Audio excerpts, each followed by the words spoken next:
Hi everyone. Thank you for joining us today.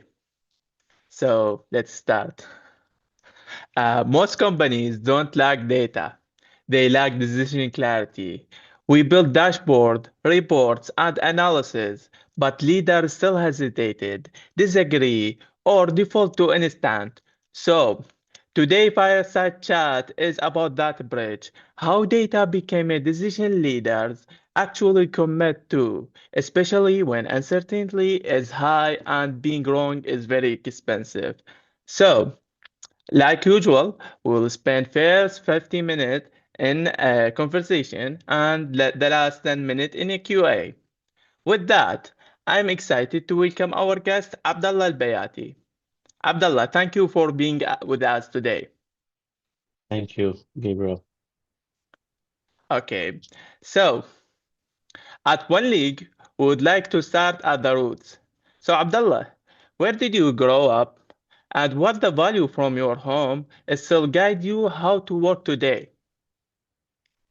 Oh man, great question.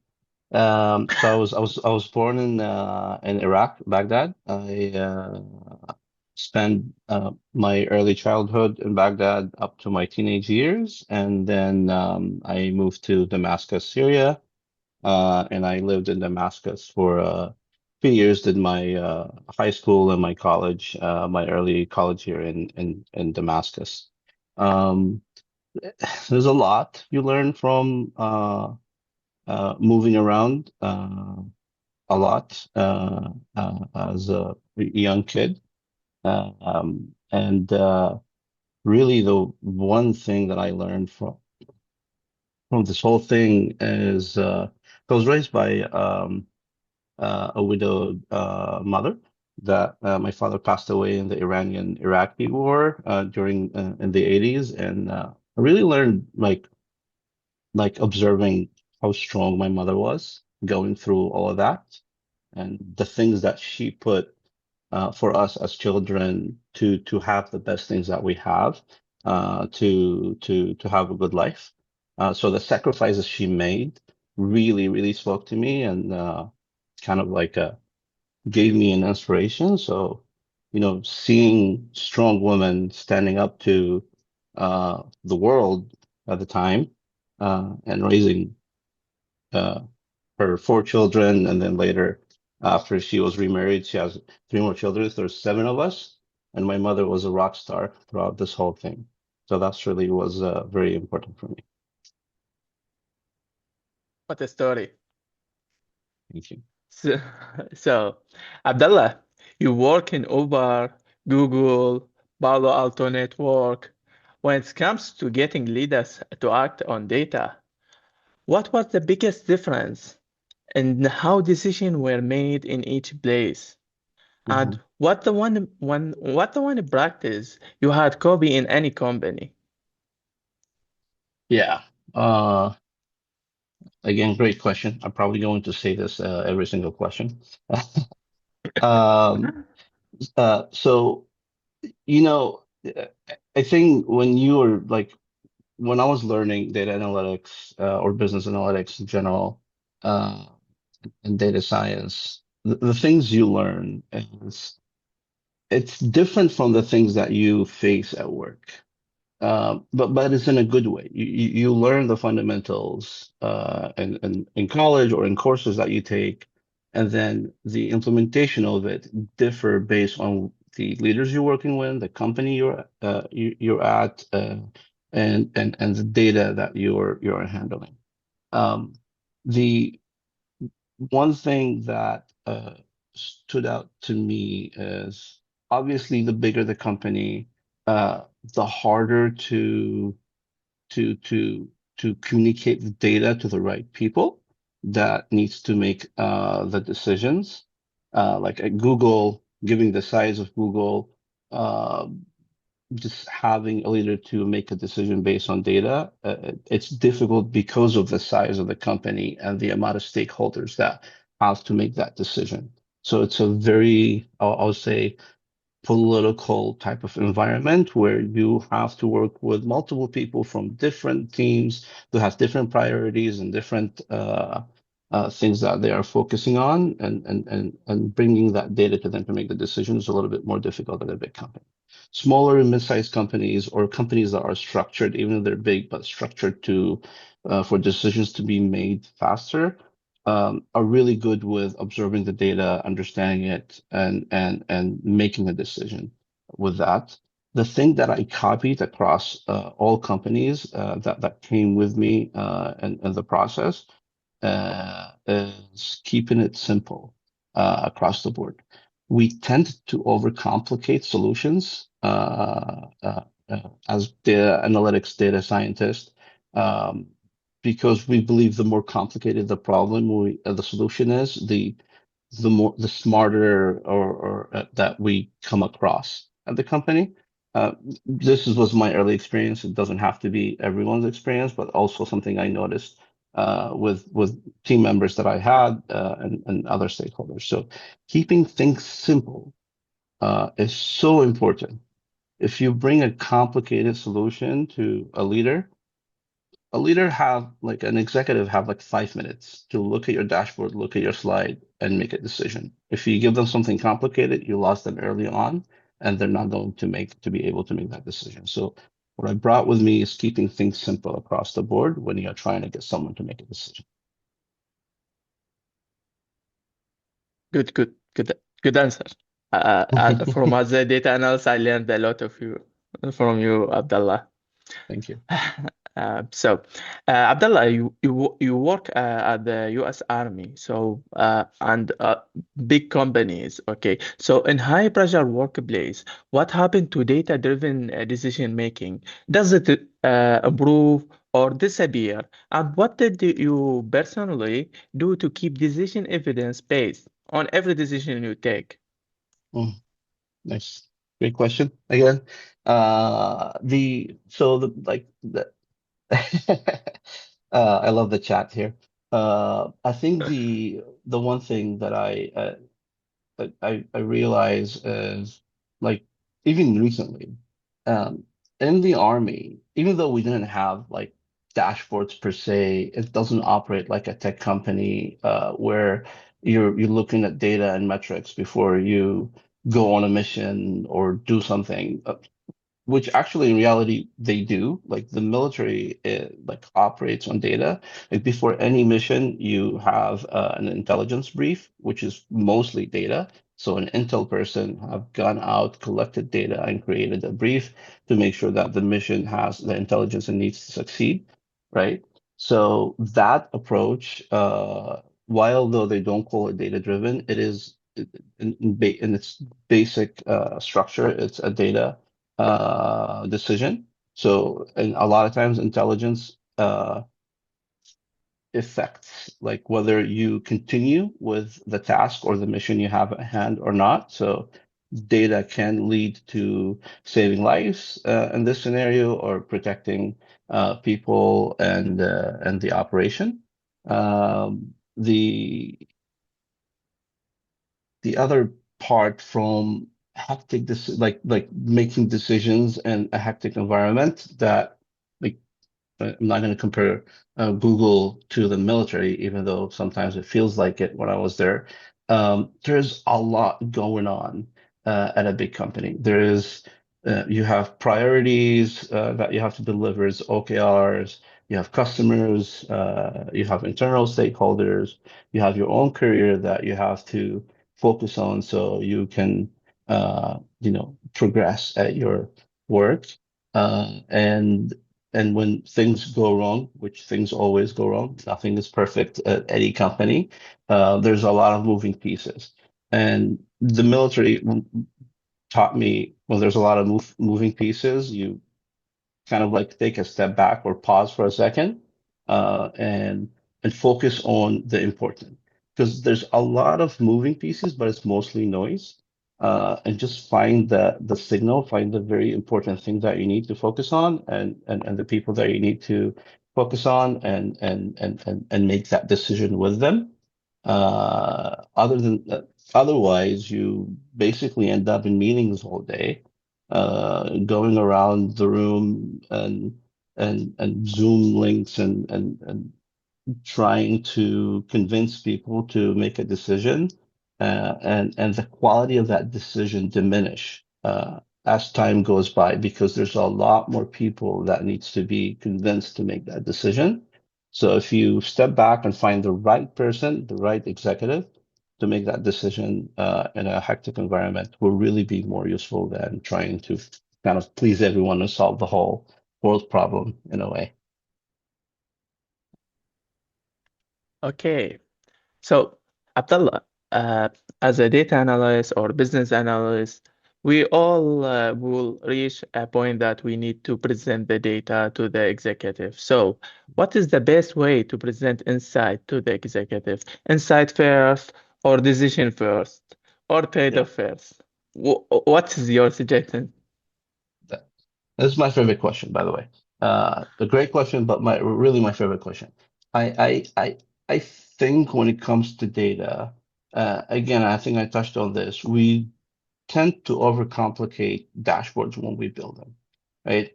Uh, like it is so important to me for a dashboard to have no colors. I don't know why. Well, I tell you why. Colors have meanings, right? And we tend to put colors on dashboards that throw off the person that is looking at the dashboard, not understanding, is this green because it's good? Is it red because it's bad? Right? Or is it just because it's going up, I put green, and it's going down, I put red, right?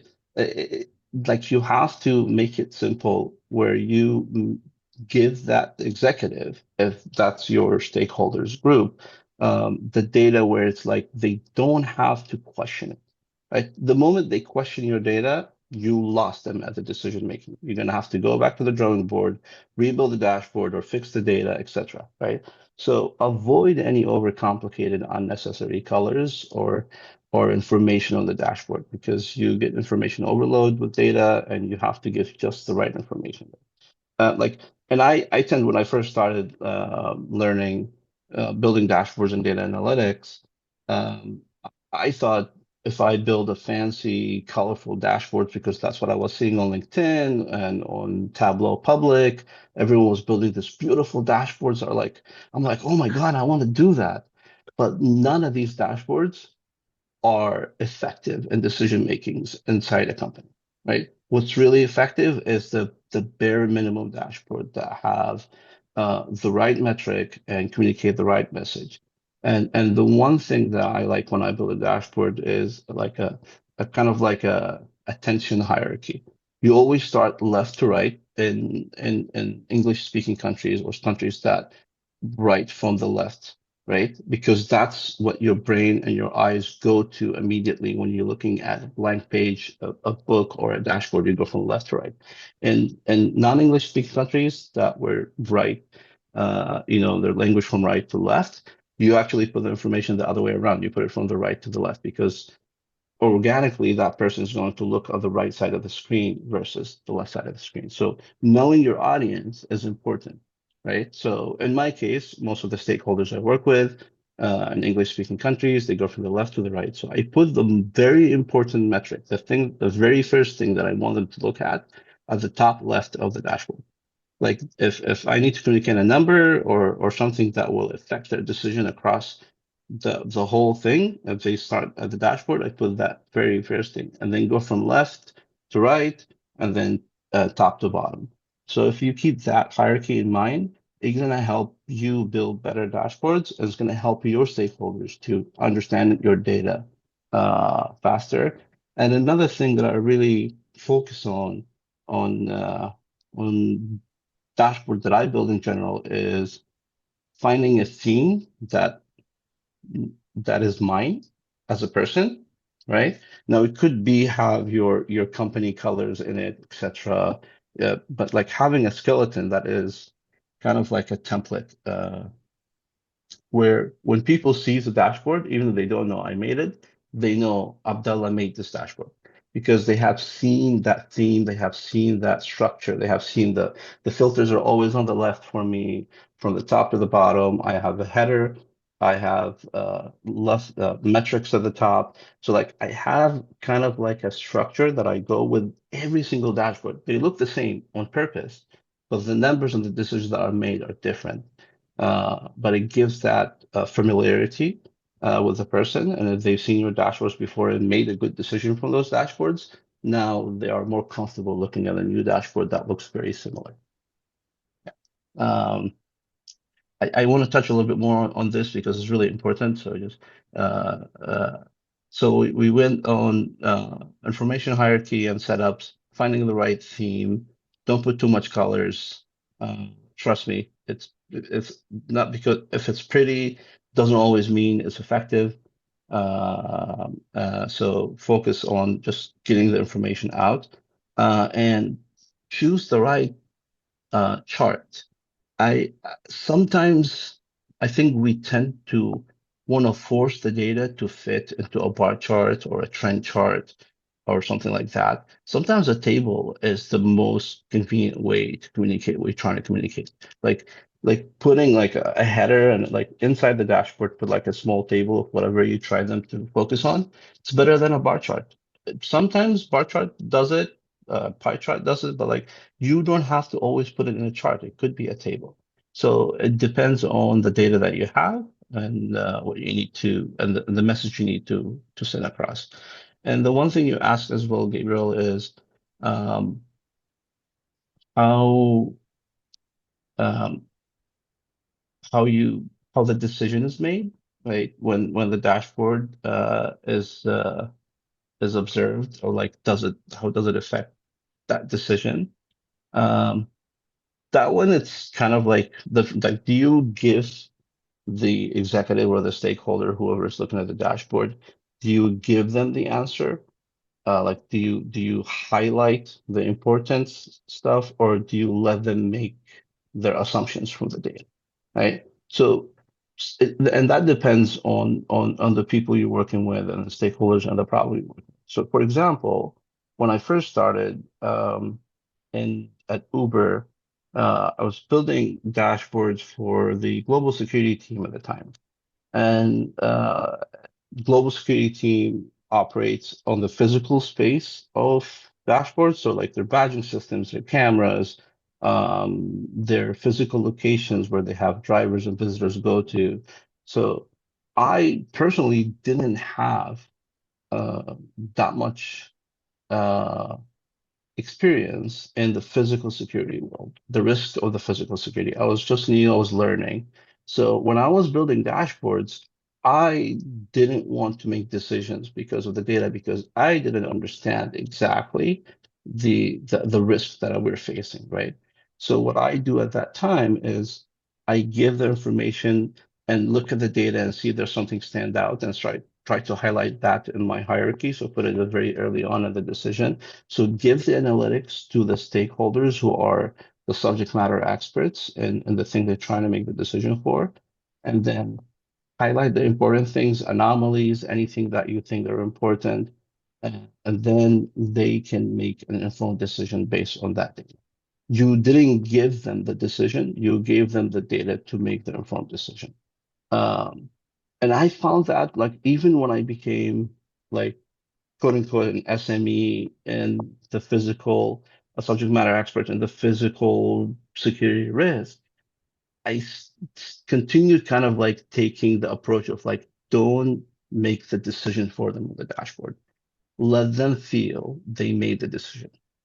Executives likes to feel that the decision is theirs and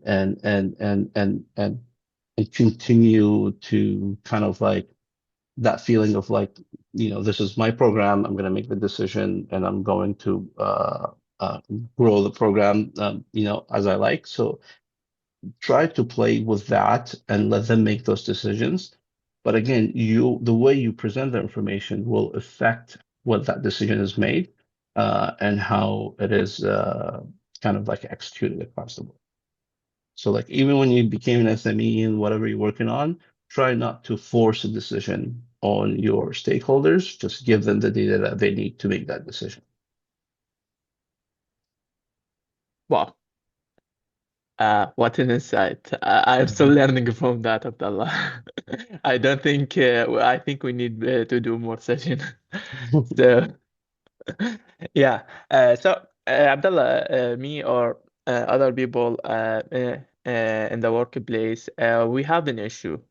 How do you handle the moment when data is counteract a leader intuition without making it personal? Because it will cause a problem to you and that effect on your career and the company and if the manager is good or not. So how you handle it?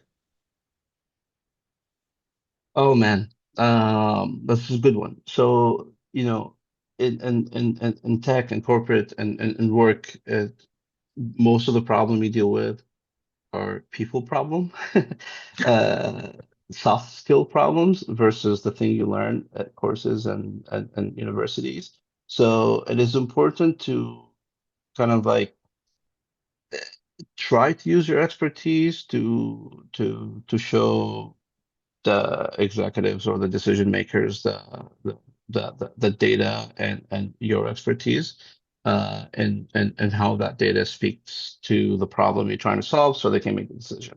Now, you're right that I've faced this many places where the decision maker or the stakeholder had a gut feeling that or had a plan and that's what they wanted to believe and execute on. And the data, no matter what data you give them or facts you give them, that they don't budge to change their decision. This happens often, uh, and it's something you're going to face in the workplace. Now, there's multiple way to do it, and it is also a very sensitive thing. So you have to take it in the right way. The way I do it, well, fortunately enough, most of the managers I work with are data driven. So my direct managers always looked at the data before they make a decision and trusted the data that are giving to them by me because I built that trust with my manager over time. Because again, trust is earned, not giving. When you get hired, your manager is not immediately going to trust you with everything in the business. You build that trust with them. And as one thing after another, then your manager becomes to trust the information you give them. So I was fortunate enough to have my direct managers mostly in my career to be data driven. They are your way of help, right? That you like, look, I'm working with this director, with this VP, with this team. I gave them the data. I believe based on the data X, Y, and Z, the decision they're trying to make, they're not the best, and I think we should push them to make this decision, right? And your manager will definitely have the right steps to help you get that across. They could go to the director directly, they can go to their manager, and they can figure out those things. So you kind of like step out from that because if you believe the decision that the stakeholder is about to make is against what the data tells you, right? Uh, it becomes a little bit personal. So you train you to step out, let your manager step in, and let the workplace, handle this. I've done before too as well, where if I have multiple stakeholders, which is sometimes in bigger projects, a bigger company, you will have multiple stakeholders and multiple decision makers for the same project you're working on, kind of like get agreement from others, but there's this one person who is have the gut feeling to want to make that decision. So you go to the others, make agreements, and then kind of like it's the power of many. You have many people that are already made the decision, the data speaks to them, and then they go and influence this other decision maker to be on board. Now, this is the thing. This is a decision that basically was made against like the executive or the decision maker uh initial judgment or initial gut feeling. So we have to make sure that the data we're looking at is 100% accurate, right? Because not only we're making a decision, we're also making a decision and we're trying to convince someone that their ideas is different. So always make sure that you validate the data, make sure you spot check it, not yourself. That's important. Like you build dashboards, you miss a lot of things. You need a second eye, I promise you, to look at the data and say, wait, my manager actually in here, he just said 100%. I guess he doesn't like my data. Uh, Eli, thank you. But it's like you gotta make sure there's someone else look at the data who also understand the data, so like they can basically validate that the decisions that are about to be made are based on accurate data and will not make you look like a fool after convincing that executive otherwise what their gut feeling was. I learned that in the hard way. So, but That's how you learn. You only learn the hard way. You never learn the easy way, by the way. okay, thank you. So, that gives me to the to and another question is related to your answer. What does good enough to act look like when data is incomplete or messy? What How do is you deal good? with that? How do you deal when data is incomplete or missing? Yeah, and in the same time, you need to give to the stakeholder or the decision making a result or insight. So, Yeah, what you will do? yeah. So data is never uh complete, I would say. Sometimes it is, but it's never like just like handed to you in a clean, structured way, just so you can build the analytics that you're trying to build. So there's a lot of back end work to clean up the data, make sure it's accurate, there's no duplicates, etc. And you've done all that work, and there is a gap in the data where like you don't know if this is enough to make the decision, right? I've the way I've done it, like for me is so in data science, I've used this so many times, and mostly every company I'm with, there's a thing called Monte Carlo simulation uh, with a beta BERT distribution. I know this sounds complicated, and I just told you to keep things simple, right? But in order to fill a gap in data, if you need to, if you have to fill that gap to make a better decision, you use a simulated data based on the data, the actual data you have. So you give your real life data to a Monte Carlo simulation distribution and say, give me a simulated data that falls within the values of my real time data, right? And you can actually like astonishingly, even the simulated data gets you closer to reality better than the data with the gap, right? It's not perfect, but it's like a good enough way to add statistically accurate data into your data sets and show and put that on your dashboard. You have to make it clear to your stakeholders that there was a gap in the data and it was filled based on X, Y, and Z. This is why we did it, and you have to communicate that way, that information the right way.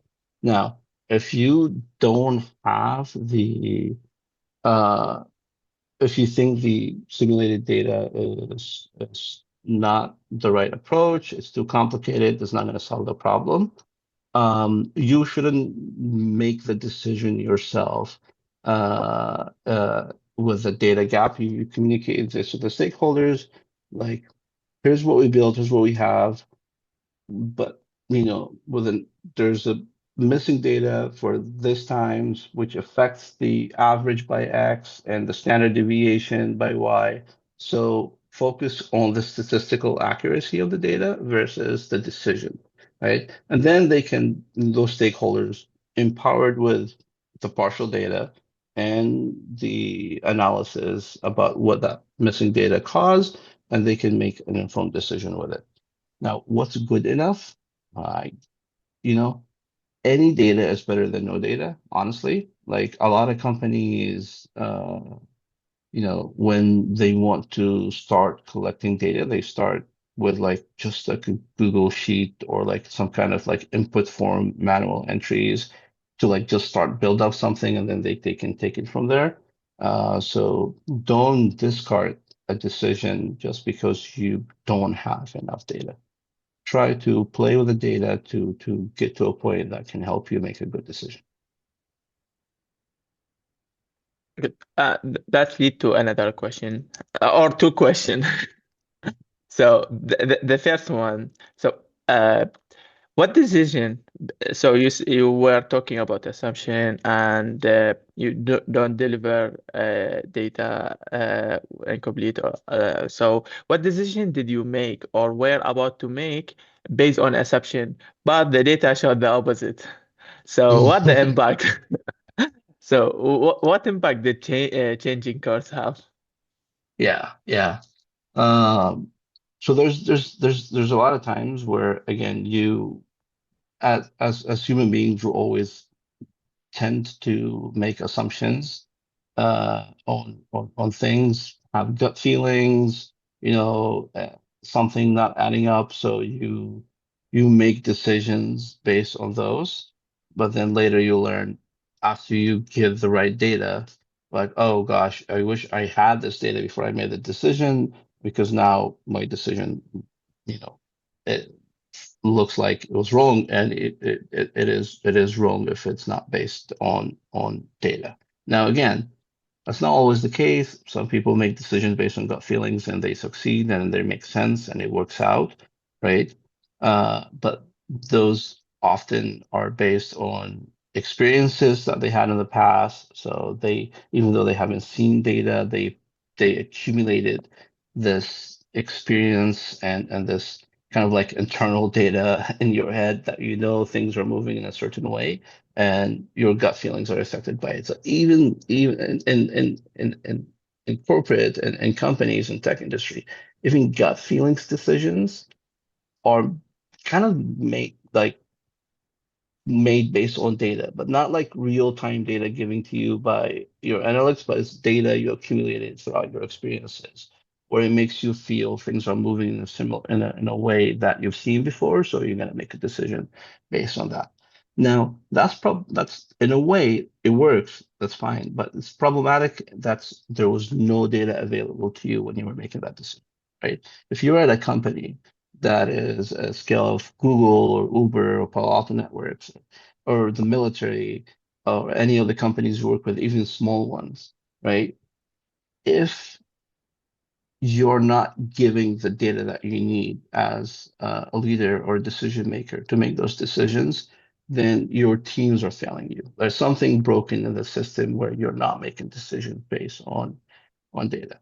Now, this just changes based on companies and based what the companies are going through. So like during like when AI was becoming very trendy and companies are shifting focus to AI, a lot of decision makers kind of like even with data, they were like, okay, I get it. This data tells me I need to do something, but the market telling me to do something else. The investors and the users are you know, asking for something else. The market is trending toward X, Y, and Z. I'm going to shift focus there, even though I don't have enough data to know if AI is going to make the company better, right? But that's where the market is going. So sometimes in situations like this, especially like where it's like and it affects the entire industry, you tend to go toward kind of like what the investors and sometimes what your leaders want because they are going with the market.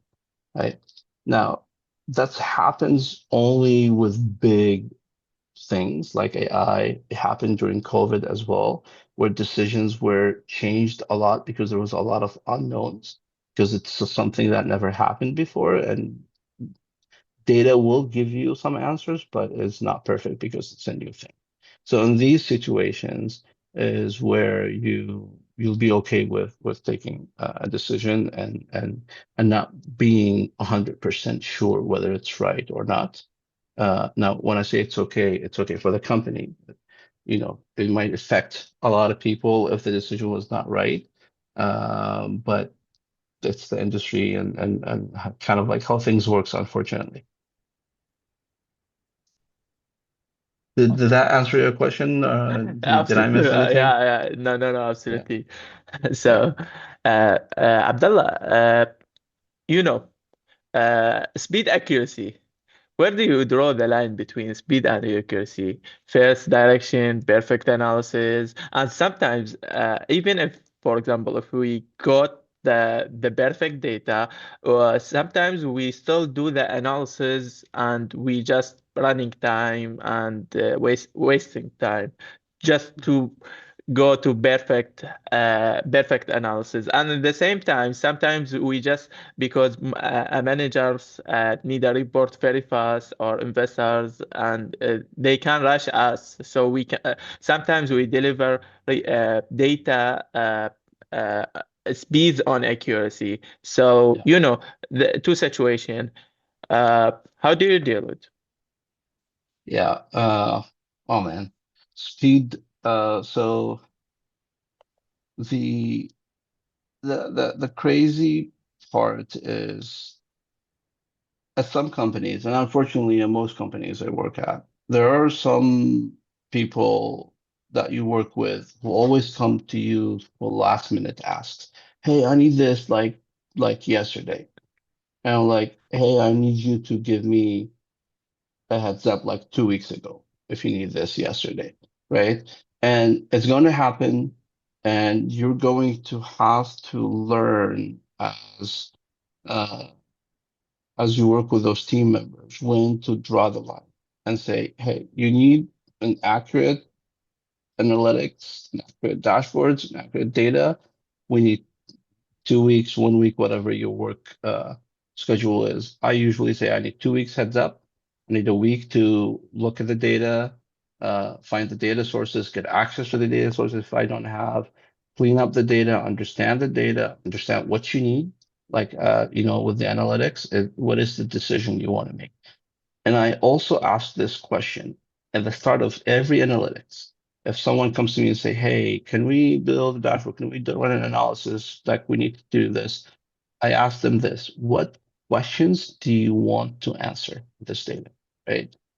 A lot of people don't even like know what they're looking at, right? But when you kind of like, and they think if you give them a dashboard, it's going to make things like solve the whole problem. But if they don't know what they want, no matter what you give them, they're not going to make a decision unless you kind of shift their focus into like, okay, what I'm trying to answer. What is the thing that I'm not trying to, does this data is going to help me or is it just going to be a noise that is going to actually affect my decision making? Because data, it's like a double-edged sword, they would say, right? It could make you make the right decision, or it could be the wrong data with a lot of noise that affects your decision making and make you make the wrong decision, right? So giving all the data, it's not always the right answer. So try to get that person to figure out what is the question they're trying to answer when they get that data, and then you can figure out your timeline to help them get just to that answer instead of giving like everything. So to me, accuracy is a lot more important than speed. And that's why I always push back when people come to me and say, hey, I need I need an analysis or a dashboard like today. I'm like, do you need to make the right decision? If yes, then I'm not going to give you something like today. Now, you also need to be prepared for such scenarios because they are going to happen, and sometimes you can't really push back because it's coming from a CEO or someone, which I've done it before, where I pushed back on like executives, like uh, at the C-suite level, at the CEO level, and like, look, I get it, we need this today, but I give you this today, you're gonna make the wrong decision because it's not going to be clean data, it's not going to be validated, it's not going to help you, it's going to make it even worse for you. And then you're gonna come back and blame me when things don't go right because I gave you the data, right?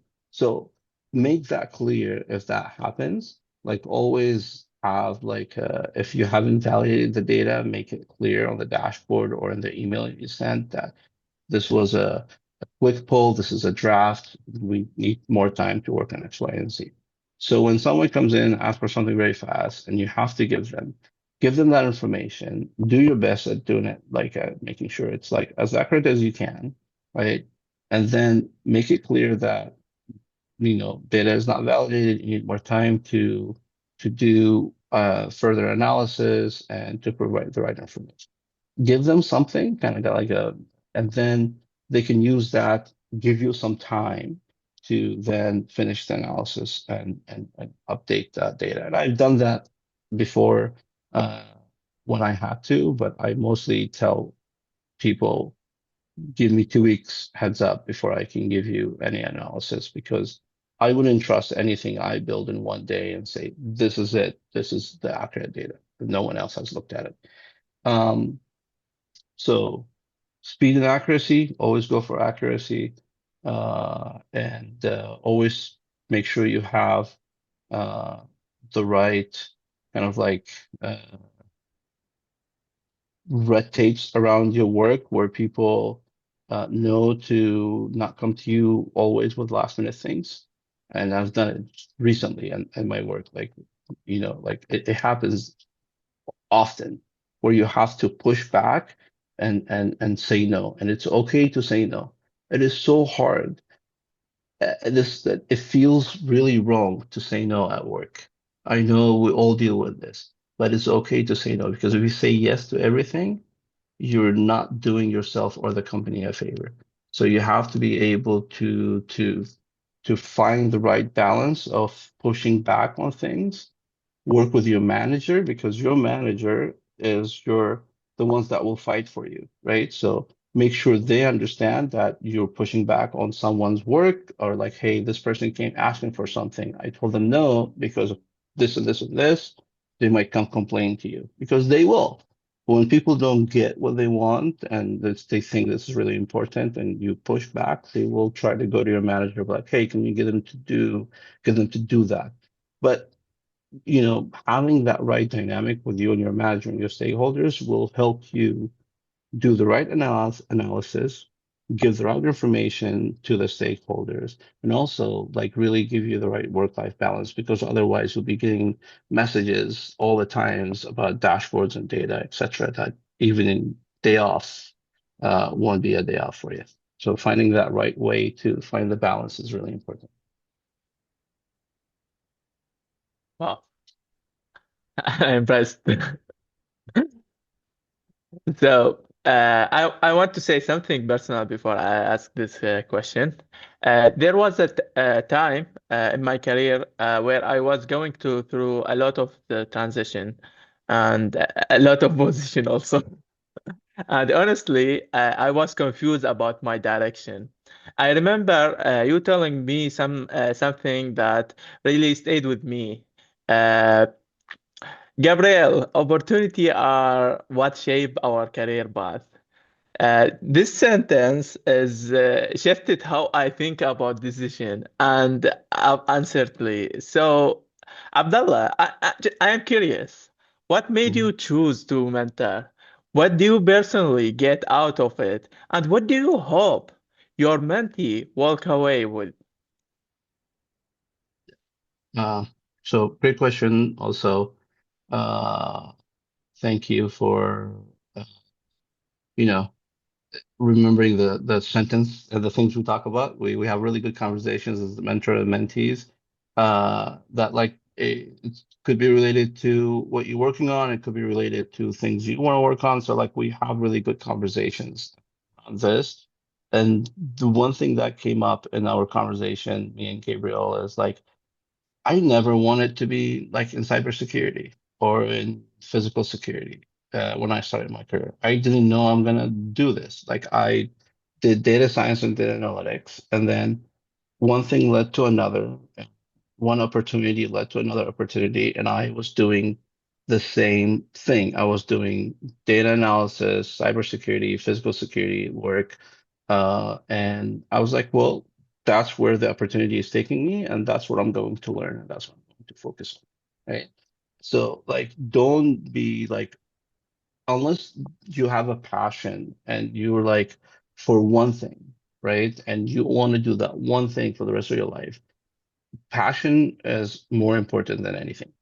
Focus on that passion, and you will get it, and it will work. Now, if you're flexible and you're going where the market's taking you, where the opportunity is taking you, which for me, that's what I am in general and what I was in that time. I'm like, okay, one thing led to another. I'm going to focus on security. And I'm gonna now, why do I spend time doing mentor-mentee and with one league and other places that I've done? Is I was fortunate enough to always work with uh, the right managers, the right people.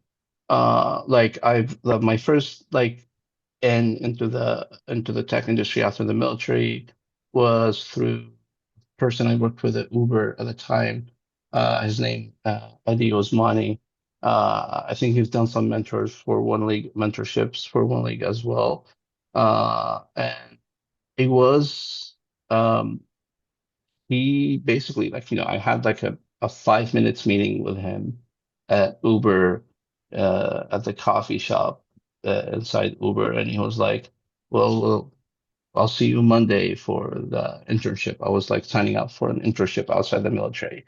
So that kind of like to me was like this guy who've never met me, right?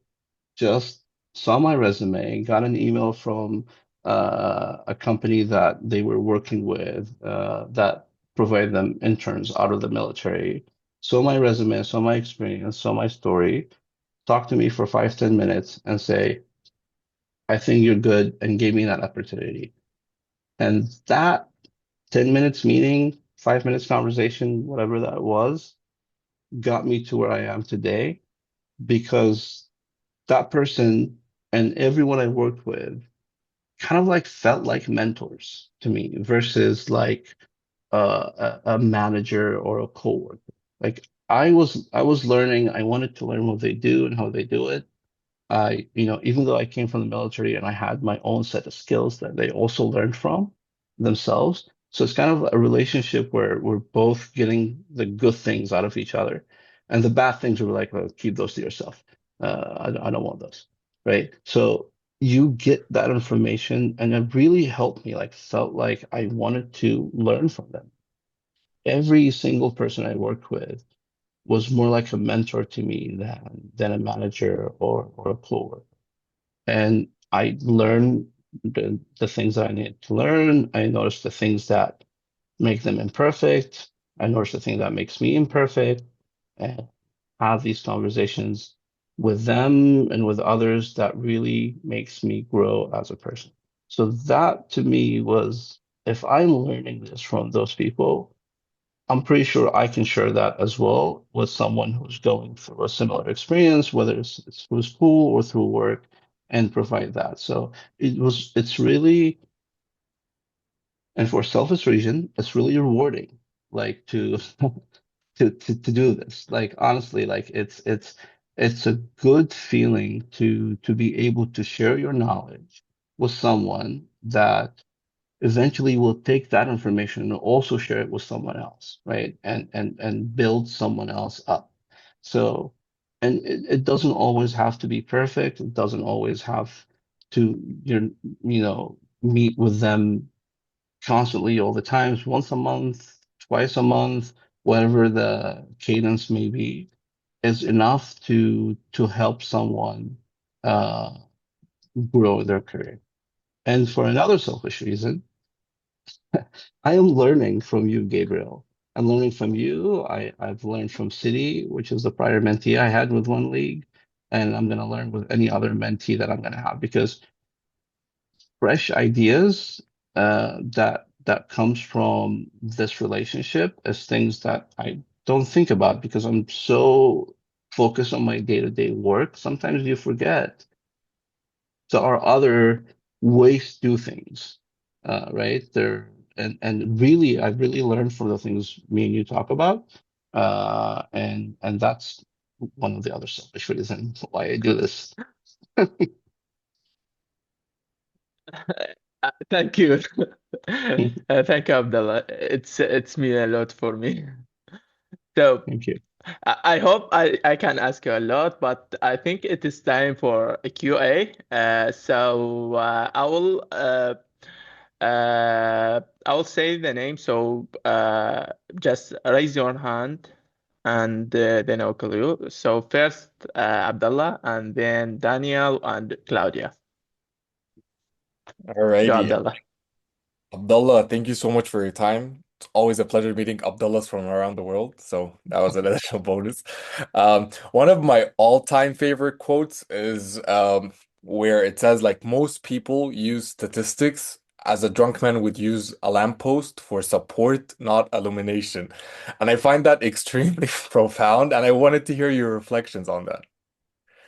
Nice. That is a really nice quote. I'm gonna steal that from you, by the way. Uh, I think it's very accurate, right? Like data statistics, as helpful as it is, it has a lot of noise, right? So it distracts you from the purpose of the data, right? Like in the case of the light pole, like it's meant for the light, but you're using it, to lean on it. Now, the thing is, like, that statement itself or that approach itself might not be bad after all, right? Mm, Sometimes you meant to show the data to solve one thing, but as you were looking at it, at the data and the statistics and the analysis, you uncovered other things, other use cases for that data, very right? So in this case, the drunk person is me working with the data. We're like, oh, wait a minute, this is not just a light. This is I can lean on this thing and use it for this other purpose. So true. to me, that gives me the data sometimes have noise that distracts you for the main purpose, which is like you're gonna learn to understand and find that noise as you work with that data. And if you're working on the same problem, it's even better. Like you're gonna learn the data over time and you're gonna figure out the right use cases for it. Now, as you 100%. do that as well, you then end up with other use cases that you didn't think of that really be like, oh, wait a minute, we can do this and this and this with this data. Well, this is telling us like the average of response time is this. What do Hmm. we need to do to make it better, etc. So like there's different use cases you don't think about. You will feel like a drunk person when you work with data, especially when it's like unclean, complicated joins that you have to do between tables and try to fill up the gaps. But Yeah. eventually, when you sober up, you're gonna make you're gonna make good decisions from that data. Awesome. Thank you. Thank you, Abdallah. Danielle. Daniel. Good morning, thank you. So my question is a little bit more just kind of taking a broader context, if you will. In the world of data, a lot of times what we're asked to do is either look into process improvements, efficiencies, either through workflows or power apps, AI bots, whatever you want to call it, right?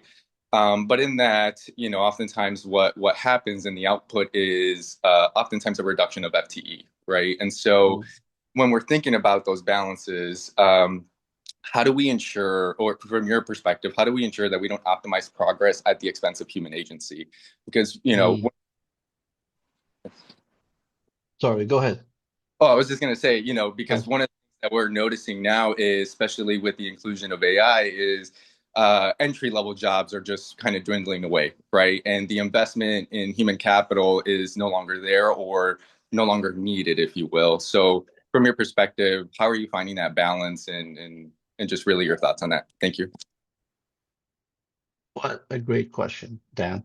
Now, this for real, not like the other times I said great questions. No, no, they all were for real, Gabe. I'm just kidding. Uh, this is like I was actually I'm struggling with this in my day-to-day work right now, right? I process of improvement or like efficient processes to me is something I love. Like you give me a framework, you show me a process that works so efficiently, like you don't have to touch it. It's like working beautifully. It's my dream, right? No process works that way. Just FYI. At any company, every process has complications. They're never perfect. They they they never get to a point where they're so efficient. Human in the loop is not needed. AI is always like always. I don't know. Don't take this. Take this with a grain of salt. For a while, I don't know what the future holds for AI and for the workforce exactly because things are changing so rapidly and so differently. But 6 years ago, people were saying, "Oh, AI is going to take over this. AI is going to take over this." The same people are still saying the same thing. Now that things are moving in that direction, but they're very slowly. So to me, processes will always need human uh, to make decisions, to fix the processes, to improve it. And like sometimes I look at process and at like my current role of like, why do we have 5 people doing this where we can automate some of this part of it? That doesn't mean let's fire 5 people and automate this process. That means let's make this process more efficient so we can use those 5 people for the right purpose, like for the right work that we need to do to focus on, to improve other processes, to automate other things. Now, does that mean in the long run, all of us are going to automate everything and make the process so efficient we're not needed anymore? No, there's always a new problem. There's always a new process, and there are always a new business line that is going to need to support.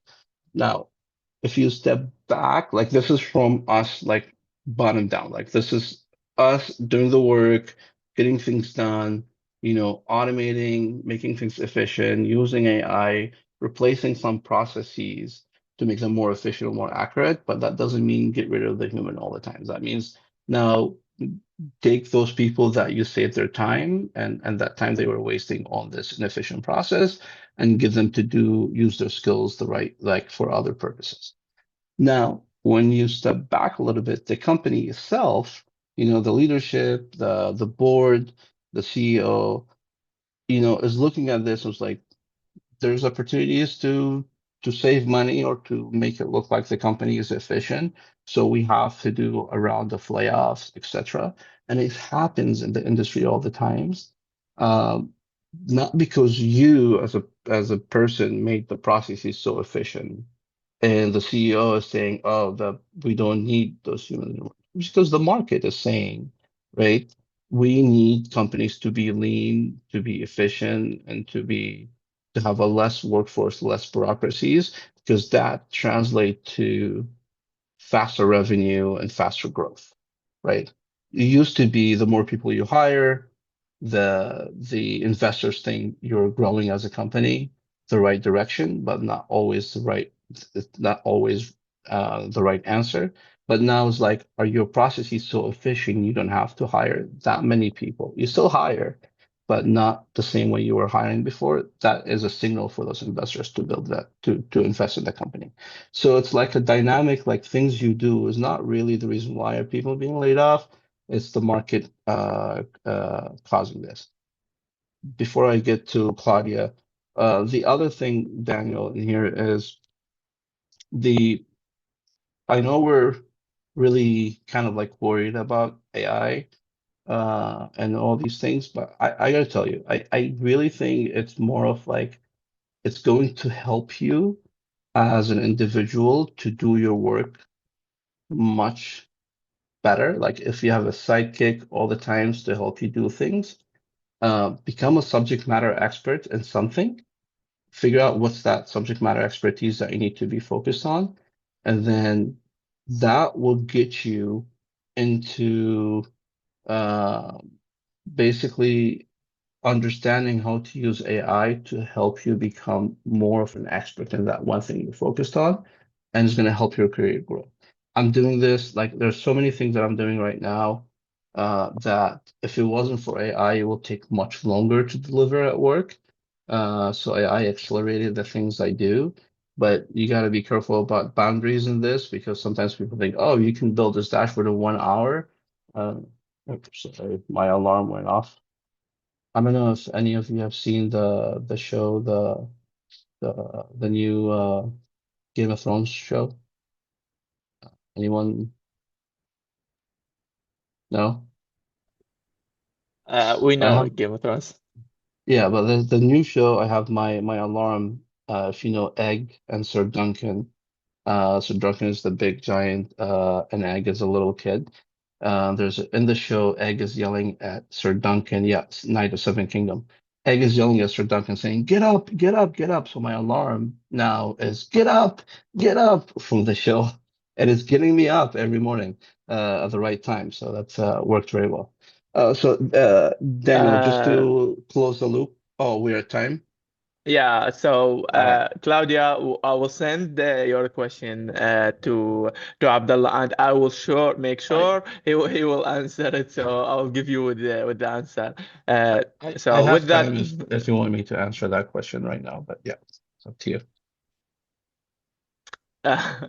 so uh, okay. Thank you, everyone. Thank you for joining us today. Then see you with the other fireside chat session that we will do. Thank you, everyone. Thank you all. I really appreciate it. Thank you.